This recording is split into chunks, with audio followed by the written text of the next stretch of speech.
ఏమి చదవాలి, ఎలా వెళ్ళాలి జాతక ప్రకారంగా అంటే cyber security, AI, robotics, electronics లాంటి హైటెక్ ఫీల్డ్‌లో మీకు ఏది సరిపోదో తెలుసుకోవాలంటే జాతకంలో ముఖ్యంగా మనము లాజిక్, టెక్నాలజీ పైన ఆకర్షణ, డీప్ అనాలిసిస్, ఓపిక ఈ 4 మనకి వీటిలలో చాలా ముఖ్యమైనటువంటి పాత్ర కాబట్టి ఈ గ్రహాలు మనకి ఆ భావాలు మనకి అనుకూలంగా ఉండాలి.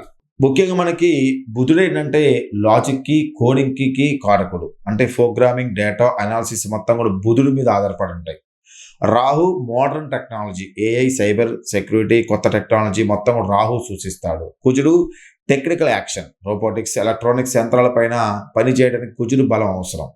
శని సిస్టమ్, అదేవిధంగా పేషెన్సీ, కోడింగ్, అదేవిధంగా డీబగ్గింగ్, లాంగ్ అవర్స్ ఈ మొత్తం కూడా మనకి పనిచేయడానికి మనకి శని ముఖ్య కారకుడు. క్రమశిక్షణతో కూడిన పని శని కారకుడు. ఎందుకంటే కోడింగ్ చేయాలంటే ముందు క్రమశిక్షణ అవసరం.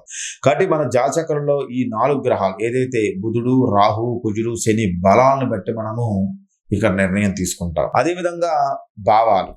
5వ భావం మనకి బుద్ధి. 5వ భావంలో మనకి మంచి గ్రహాలు ఉన్నాయనుకోండి, 5వ భావంలో బుధుడు ఉన్నాడనుకోండి, లాజిక్, ప్రాబ్లమ్ని తొందరగా సాల్వ్ చేయడానికి అవకాశం ఎక్కువ ఇస్తాడు. 8వ భావం ఉన్నట్టయితే, సంబంధం ఉన్నట్టయితే 8వ స్థానంలో కూడా మనకి cyber security, hacking, deep technology ఇది ముఖ్యమైనది. 8వ స్థానం. 8వ స్థానంలో మంచి శుభగ్రహాలు ఉండాలి. ఇక 10వ స్థానం ఇది మన కెరీర్ని, ఫీల్డ్ని సెటిల్ అవుతే విషయాలు తెలియజేస్తుంది. కాబట్టి 10వ స్థానాధిపతి ఎవరైతే ఉన్నాడో బుధుడు ఉన్నాడా, 10వ స్థానాధిపతి గురుడు ఉన్నాడా, 10వ స్థానాధిపతి శని ఉన్నాడా, దాన్ని డిసైడ్ చేసుకొని ఆ ఫీల్డ్ మనము నిర్ణయం తీసుకోవాలి.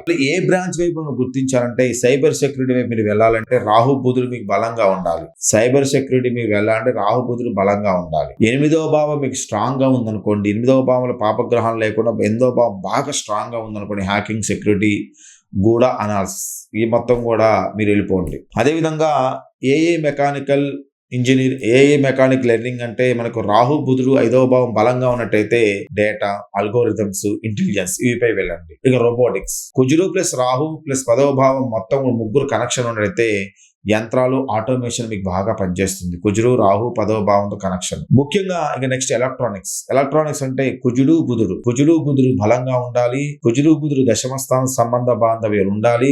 దానివల్ల సర్క్యూట్స్, హార్డ్వేర్ ఈ మొత్తం కూడా ఎలక్ట్రానిక్స్ మీకు బాగా పనిచేస్తూ ఉంటాయి. సింపుల్ ఒక మాట చెప్పాలంటే బుధుడు బాగా అనుకూలంగా ఉంటే కోడింగ్ వైపు వెళ్ళండి, రాహు బాగా అనుకూలంగా ఉంటే కొత్త టెక్నాలజీ వైపు వెళ్ళండి, కుజుడు బాగా అనుకూలంగా ఉంటే యంత్రాల వైపు వెళ్ళండి, శని బాగా అనుకూలంగా ఉంటే ఓపిక సంబంధించినటువంటి జాబ్స్ వైపు మీరు వెళ్ళినట్టయితే మీకు మంచి జరగడానికి అవకాశం కనిపిస్తూ ఉంటుంది.